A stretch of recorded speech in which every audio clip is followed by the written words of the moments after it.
Now the greenhouse is in place, we're going to balance up the garden by building an arbour in the other corner.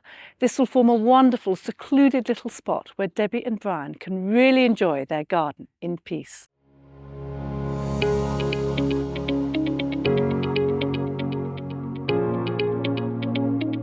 I wanted to keep the garden small scale, so decided on a 1.3 metre diameter for the base.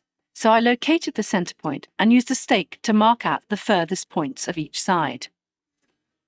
We're going to make a lovely hexagonal arbour, but the problem with setting out a six-sided building is it's not as straightforward as a four-sided, and it's crucial that we get these 6 posts in exactly the right position. Otherwise, when you come to make the roof and everything else, it's all lopsided and looks a real dog's breakfast. To ensure the posts were spot on, we made a simple but foolproof gadget by loosely screwing 3 planks of wood together. Then we could simply measure the angles between each plank, making sure each one was identical. Yeah. There we are. And then we do the next one. And then we do the third one. Once we were certain our angles were all equal, we could mark out our post holes, confident that they would be in the right place.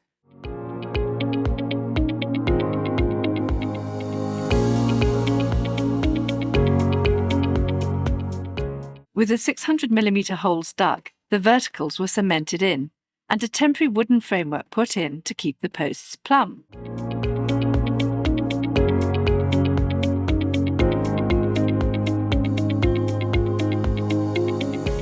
The boys are just finishing setting the posts in concrete. As soon as it's gone off, then we'll remove the supporting batten, reduce the height of the posts so they match up with the greenhouse, and then we'll do the next crucial stage, which is to fix the pitch of the arbour roof. You can do it on a drawing, but the only way with a hexagonal really to get a good idea is just to offer up bits of timber. So let's just try different angles and see what you reckon. Start off high. That's really high, that pitch, don't you think? Too steep. Too steep? It's just overpowering, isn't it? Can you bring it down a bit?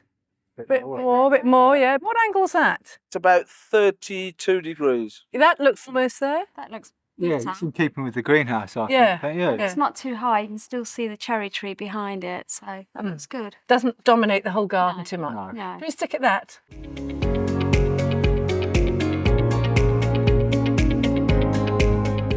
Six timber beams were secured to a central wooden key to form the framework of the roof. Then, both ends were angled to give our 32 degrees pitch. With the framework in place, it was time to fit the sides with our specially designed curvy trellis. Roof panel? Yeah. Then just button up. Do you like the wavy trellis? I think it's lovely. It's unusual, isn't it? I just wanted it to be a bit different, that was all, from normal trellis. We'll weave in willow along here, and so it will look partly woven and partly trellis, so I think it'll be a nice mixture. And with the addition of a solid wooden arch for the entrance, the arbour was beginning to shape up nicely.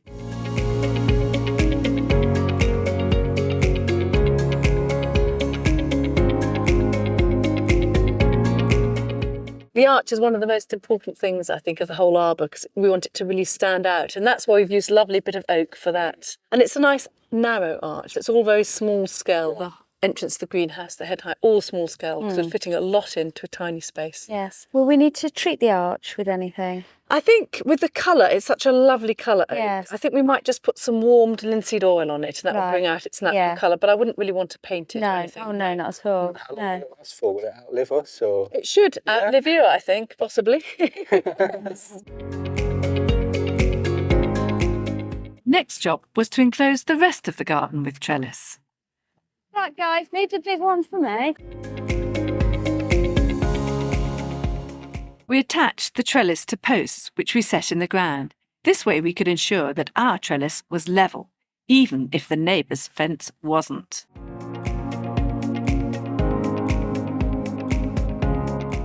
When you're doing a run of fencing, a very simple way just to make sure it's all totally horizontal is to get the 2 end posts in, make sure they're totally vertical or plumb. Then you run a string line from one at the top height of the fence that you want, right to the other end. And if you do the same by doing another string line at the bottom, then each time you go along, you know that all your verticals are going to be plumb and your horizontals are going to be exactly right position and level.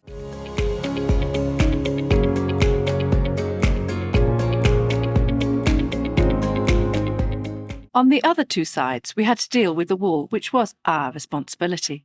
Again, we concreted in posts to ensure the trellis was independent. There are several different ways that you can fix a trellis panel above a wall. Ideally, I'd put the posts coming down behind the wall, and then you don't see all this length of posts coming down in front of the wall. Problem is, we don't own the land behind the wall, so the option was really only to put it in front. If you're building a new wall, the really neat way to do it is to build the fence post within the wall, and then it looks really good. You just see the trellis coming to the side. If the wall is in a really good condition, then you just take the post down about 600 and you can just bolt through the fence post into the wall. Here, the wall is so rickety. So what we've done is we've taken the post all the way down the front and fitted it into the ground, and we've taken it 600 millimetres below the soil level. So it's really independent of the wall altogether.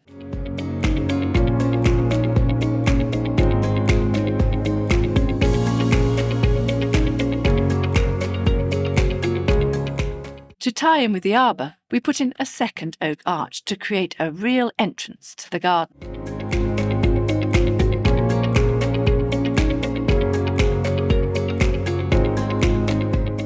Meanwhile, Debbie was left to get on with the painting, although she wasn't meant to change the colour. This is the moment of truth.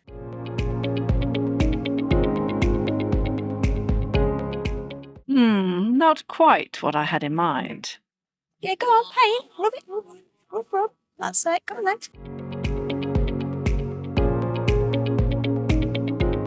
With a few finishing touches to the painting and a couple of trellis panels either side of the archway, the sectioning off of the back garden was almost complete.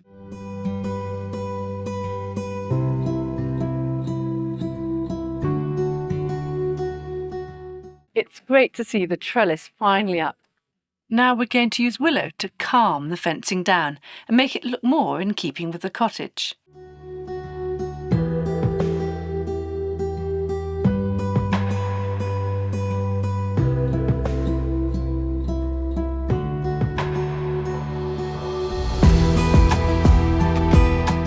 Just a small strip of willow can really transform a stretch of trellis, and taking out every other upright batten makes it a lot easier to handle. Making sure I weave the fat end alternately with a thin end, so I want another thin end down here.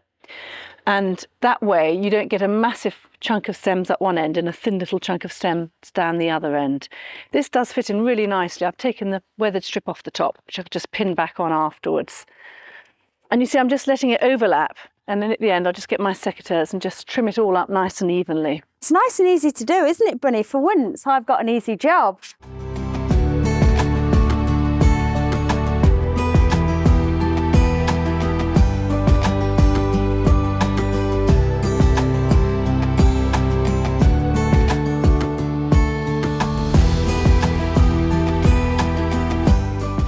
If you want to preserve it, you can actually put some clear wood stain on that. I'd wait till it dries out more and then paint it with that, and that apparently does help prolong its life quite a bit. When they arrive, you want to keep them nice and flexible for as long as you can, and if you just put the ends in some water, that really helps.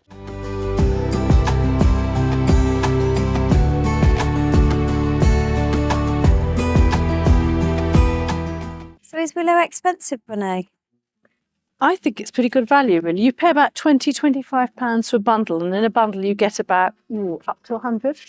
So it goes quite far. Yeah, it's really good stuff, I think. The important thing is that you get the right types, because there's hundreds of different types of willow. What type's this? This is Viminalis, and that's one that they've always used for basket making over the years. And the reason is it's just so pliable. If you use Salix fragilis, it's the crack willow, and that you bend it and the whole thing snaps.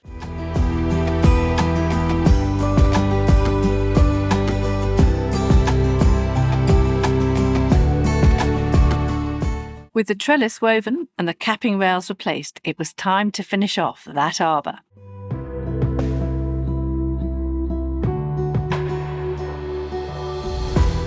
Do you think that now we're plaiting the willow in, it's toning down the colour a little bit? Do you think you might get to like it, Bunny? I'm not sure.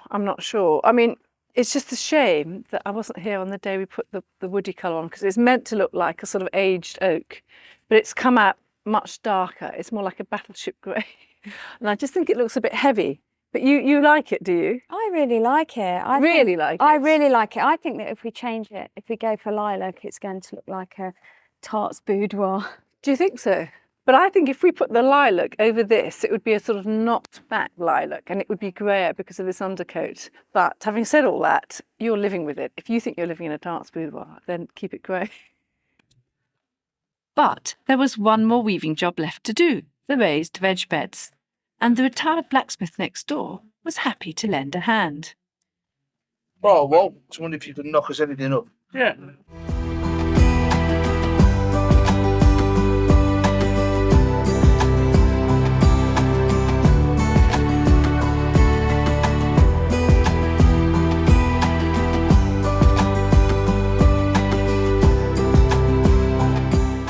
How about this then? Right, man.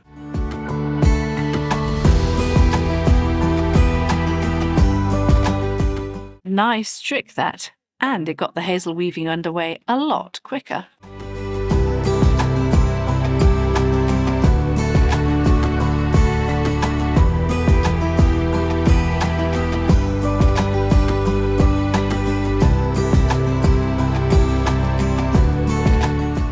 Finally, the posts were capped off with Debbie's beautiful homemade finials.